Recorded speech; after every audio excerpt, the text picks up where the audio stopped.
प्रिय विद्यार्थियों नमस्कार। आज हम बीए पार्ट द्वितीय में प्रथम प्रश्न पत्र में यूनिट बी के अंतर्गत माइक्रो इकोनॉमिक थ्योरी के एक बिंदु का अध्ययन करेंगे जो कि रिटर्न टू स्केल यानी पैमाने के प्रतिफल है। यह बिंदु या विषय एमए में भी प्रथम पेपर में पढ़ाया जाता है। पैमाने के प्रतिफल से संबंधित बिंदु उत्पादन प्रक्रिया के दीर्घकाल में लागू होता है। पैमाने के प्रतिफल के अंतर्गत किसी वस्तु के उत्पादन में प्रयोग होने वाले सभी साधनों को बढ़ाए जाने पर उत्पादन पर पड़ने वाले प्रभावों का अध्ययन किया जाता है। इसके लिए नियम व शर्तें या मान्यताएं इस प्रकार है। यह नियम एक दीर्घकालीन अवधारणा है, यानी कि यह नियम दीर्घकाल में लागू होते हैं। सभी साधनों में एक साथ ही अनुपात में परिवर्तन किया जाता है। जैसे उत्पादन प्रक्रिया में दो साधन भूमि और पूंजी और श्रम तीन साधन है, तो तीनों में समान मात्रा में दोगुना या 3 गुना परिवर्तन किया जाएगा।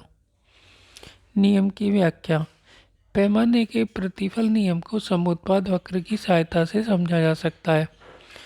समुत्पाद वक्र क्या होते हैं?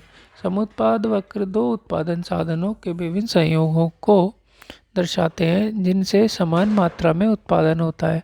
समुत्पाद वक्रों को उत्पादन अनधिमान वक्र या प्रोडक्शन इंडिफरेंस कर्व भी कहते हैं। पैमाने के प्रतिफल वर्धमान, स्थिर या ह्रासमान हो सकते हैं। पैमाने के वर्धमान प्रतिफल। जब साधनों को एक अनुपात में बढ़ाने पर उत्पादन में उस अनुपात से ज़्यादा वृद्धि हो तो पैमाने के वर्धमान प्रतिफल कहलाएंगे। समुत्पाद वक्रों के घटती हुई दूरी के क्रम में इसे प्रदर्शित किया जाता है।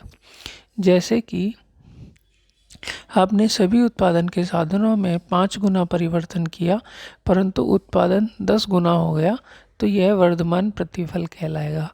और इन वर्धमान प्रतिफल को प्रदर्शित करने वाले समुत्पाद वक्रों के बीच की दूरी घटती हुई होगी, यह कम होगी। पैमाने के ह्रासमान प्रतिफल। जब साधनों को एक अनुपात में बढ़ाने पर उत्पादन में उस अनुपात से कम वृद्धि हो तो पैमाने के ह्रासमान प्रतिफल होते हैं। समुत्पाद वक्रों को बढ़ती हुई दूरी के रूप में प्रदर्शित करते हैं। जैसे कि आपने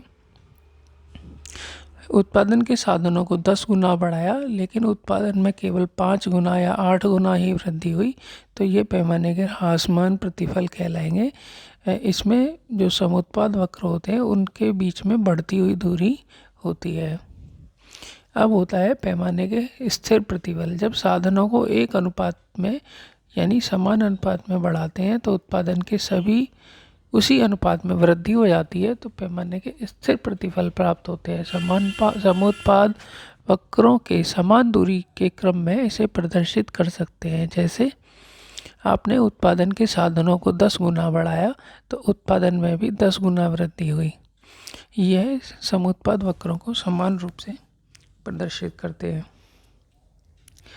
पैमाने के समान या स्थिर प्रतिफलों में उत्पत्ति की मात्रा ठीक उसी अनुपात में बढ़ती है जिससे कि साधनों की मात्राएं बढ़ाई जाती है, इसलिए इसे पैमाने के स्थिर प्रतिफल भी कहा जाता है। मान लीजिए श्रम व पूंजी के लिए प्रति इकाई कीमत 1 रुपये है और श्रम व पूंजी की मात्रा दुगनी करने से उत्पत्ति दुगनी हो जाती है, तो कुल लागत भी दुगनी हो जाती है लेकिन औसत इकाई 2 रुपये ही रहती है। यहाँ इस चित्र के माध्यम से आप अच्छी तरह से समझ सकते हैं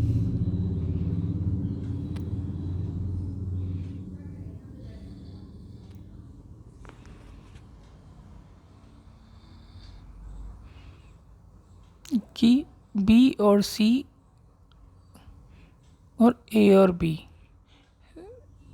यह दो हमारे पास बिंदु हैं, यानी कि बी और सी दूसरे और तीसरे नंबर के हैं और ए और बी जो हैं वो पहले नंबर के हैं।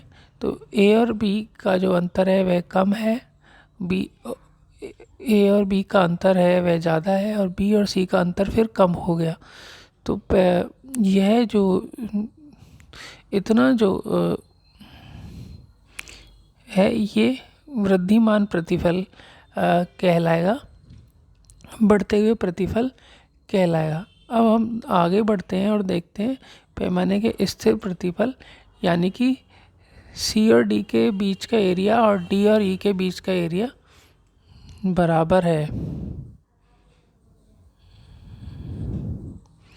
तो यह जो सी और डी के बीच का और डी और ई के बीच का एरिया है या दूरी है, ये बराबर है, तो ये पैमाने का स्थिर प्रतिफल कहलाएगा। अब हम देखते हैं कि एफ जी और ई एफ के बीच के दूरी को यदि हम तुलना करें, एफ जी और ई एफ के बीच की दूरी को तुलना करें, तो हम ये पाते हैं कि एफ जी की दूरी ज़्यादा है, तो यह पैमाने का ह्रासमान प्रतिफल कहलाएगा।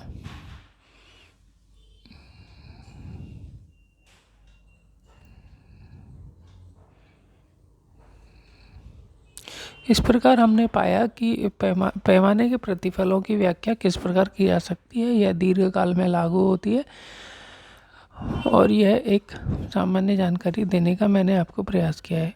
वर्धमान प्रतिफल के कारण श्रम विभाजन और विशिष्टीकरण, जिसके कारण उत्पादन प्रक्रिया में लाभ होता है, तकनीकी दृष्टि से उन्नत व विशिष्ट मशीनों का प्रयोग, ह्रासमान प्रतिफल के कारण बड़े पैमाने के प्रबंधन में कठिनाइयाँ। इस प्रकार हमने पाया कि पैमाने के प्रतिफल दीर्घकाल में लागू होते हैं और उत्पादन प्रक्रिया के विभिन्न चरणों में उत्पादक अपने निर्णय ले सकते हैं। इसका सबसे बड़ा जो ध्यान देने योग्य बिंदु ये है कि यह दीर्घकाल में लागू होते हैं। उत्पादन के सभी साधन समान अनुपात में बढ़ाए जाते हैं। दीर्घकाल और सभी साधनों का समान अनुपात में बढ़ना उल्लेखनीय है, और सभी साधनों का जो प्रयोग का अनुपात है वह समान रहता है। परीक्षा में आपसे इस तरह के प्रश्न ऑब्जेक्टिव में भी पूछे जा सकते हैं, बहुविकल्पीय में, कि पैमाने के प्रतिफल नियम कब लागू होते हैं। उत्तर है दीर्घकाल में। पैमाने के प्रतिफल नियम के अंतर्गत क्या उत्पादन के साधनों का अनुपात समान रहता है, तो जी हाँ, समान रहता है। आशा है आपको यह मेरा वीडियो पसंद आया होगा। प्रोडक्शन प्रक्रिया से संबंधित किसी अन्य बिंदु पर हम आगामी वीडियो में चर्चा करेंगे।